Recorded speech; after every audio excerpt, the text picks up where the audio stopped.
I was thinking about the time change, and I was thinking about what kind of clever thing could I talk about that would have to do with time change. So I was sitting there, and then some people on my Facebook feed have been posting a little meme with Cher, if I could turn back time, which of course is backwards from what we actually did. But then because I'm also a sci-fi nerd, I was like, well, if I could turn back time, would I? Is the question. So time travel, I mean, we've all probably read a book or watched a TV show or a movie or something where time travel was a big part of the story, right? It's kind of a pretty popular topic. And whether it's Back to the Future or Doctor Who or any of the other many very different versions of time travel, there's this inevitable conversation about changing the past, and that, of course, causing the future to be different, and the ripple that can cause, that usually the consensus is that's not such a good thing to do. Because there's lots of unintended consequences. And you can probably find times in your life that if you hadn't been in a certain place at a certain time or made a certain decision, a whole cascade of life events would be totally different. Like if Bill or I didn't work Saturdays at Unity Village, well, we wouldn't be here together. So there you go. So, of course, there are, even though we all know that this is happening, we as a culture spend a lot of time living in the past, even though we realize changing it may not be such a good thing. And of course, there are things that have happened, really not good things that have happened to maybe ourselves or to our loved ones, and we wish with all our heart that it could have not happened, and of course we wish that we could go back and change it. But we don't have time machines yet that anybody's told me about. So that option of going back and changing things is off the table. So if that option to go back and change things is off the table, what does that leave us with? Well, I've often said the only thing you can change about the past is how you feel about it. So, how do we do that? Well, I've known people, and you probably have too. Hopefully you've been not one of those people, but just in case, you've known people that spend their whole lives in a mental time machine. The world they live in the present moment, is just a vehicle to hold the past glories, trials, and injustices. My oh so precious story, right?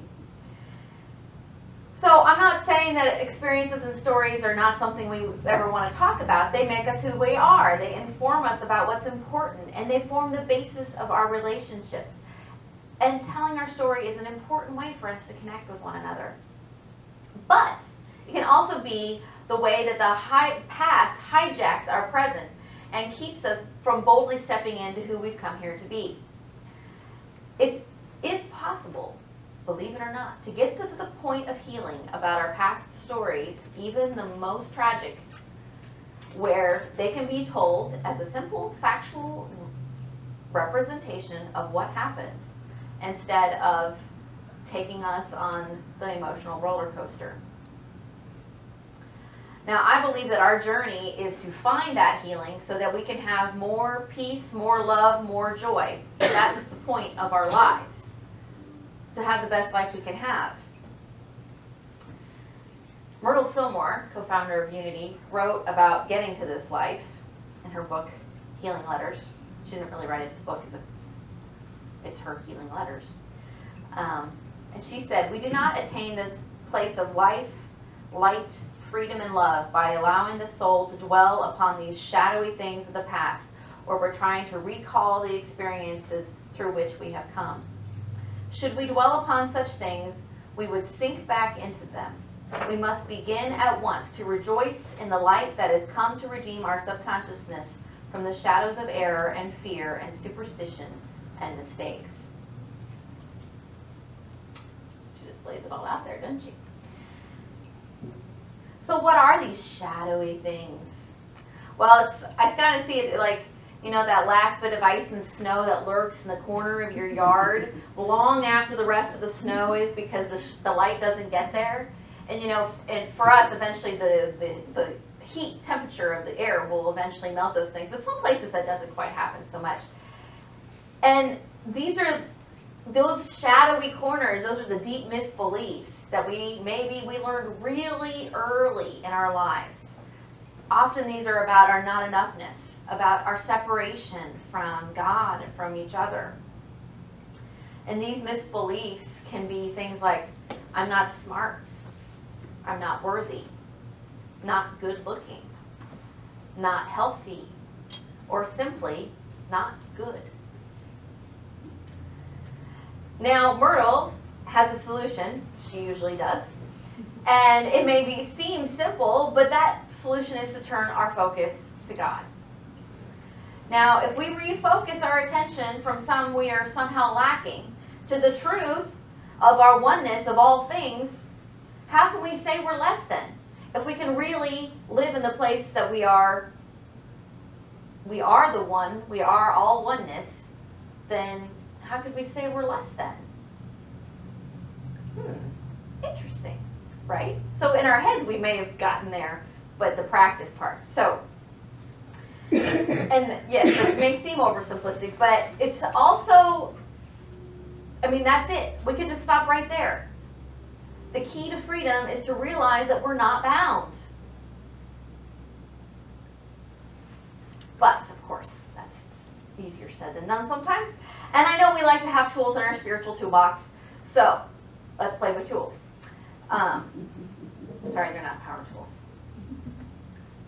I know. Maybe later. They are empowerment tools, though. Yes. Okay. So, Frances Folks, who wrote this book called Effectual Prayer, and has been like one of the standards of prayer, she wrote, if one person feels any ill toward another, holds any unforgiveness in their heart, no matter how great it seems the cause for offense, we should cleanse his heart with a God bless you, I love you, and forgive me. And then she goes on to say that while this may seem difficult on the lips at first, one should keep up this practice until it becomes a genuine feeling in the heart.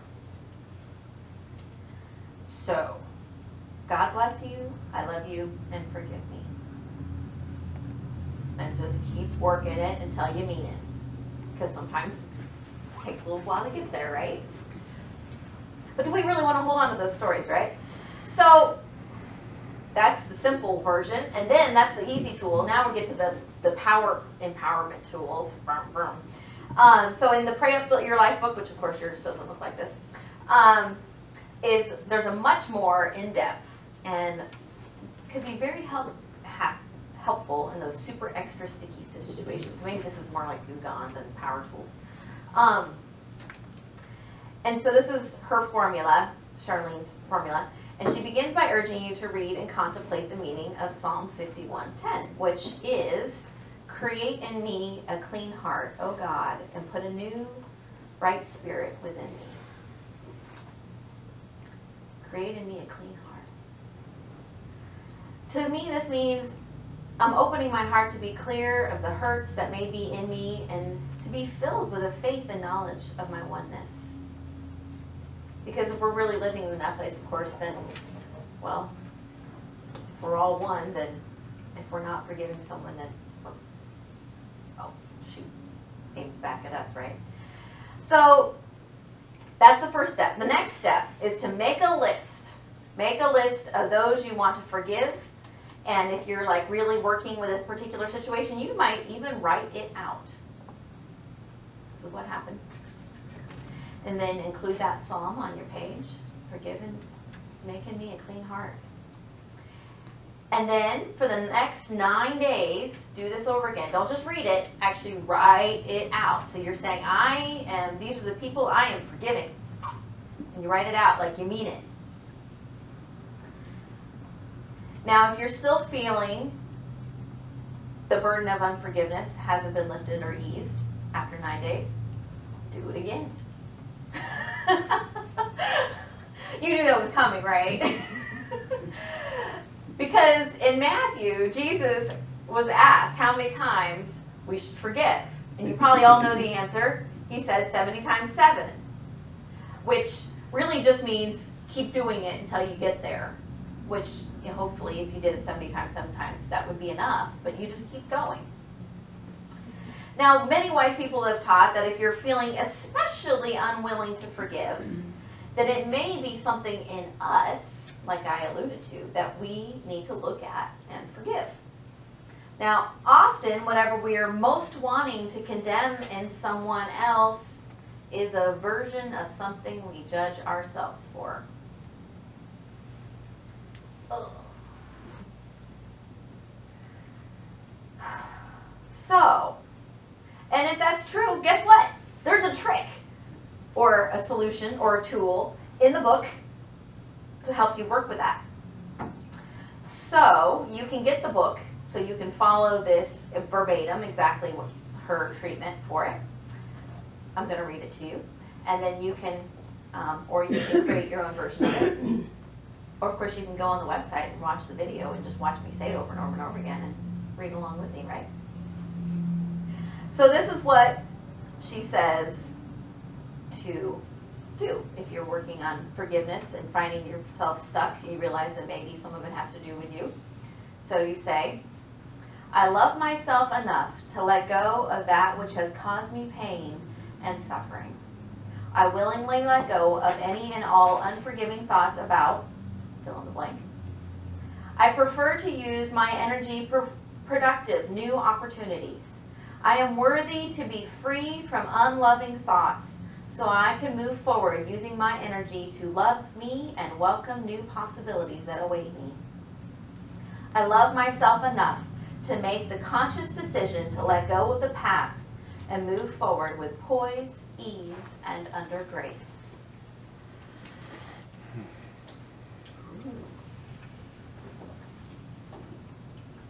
And, we were talking in class the other day about why doesn't healing happen right away? And, persistence is the key.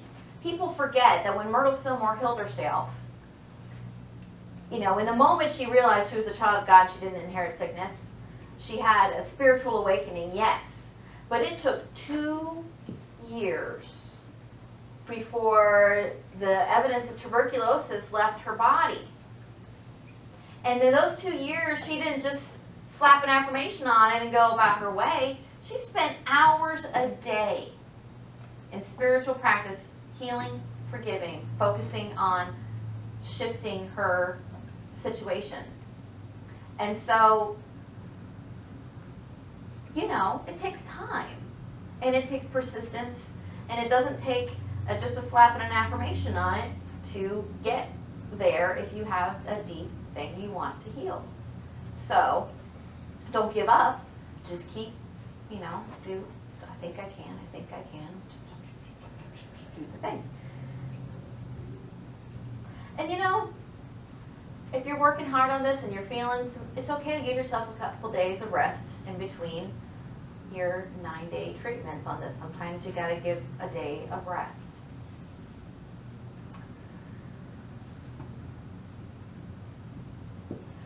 So remember back at the beginning I said the only thing we can change about the past is how we feel about it.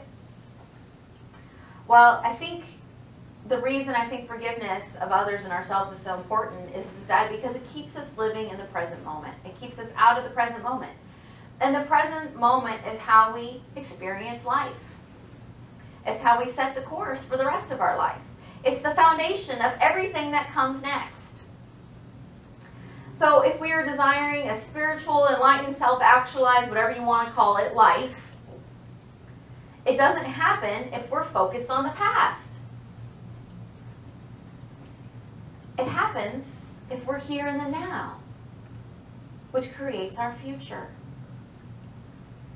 A classmate of mine, Jim Pierce, said, we decide to forgive, or we forgive because we decide to forgive.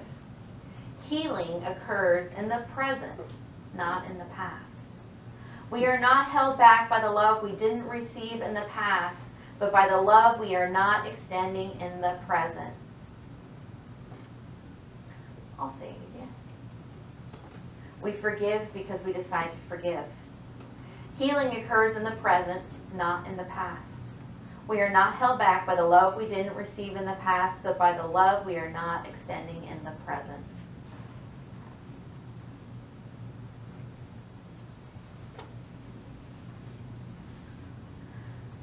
So this present moment, we can heal that stuff so that it doesn't continue to be part of the story that takes us forward.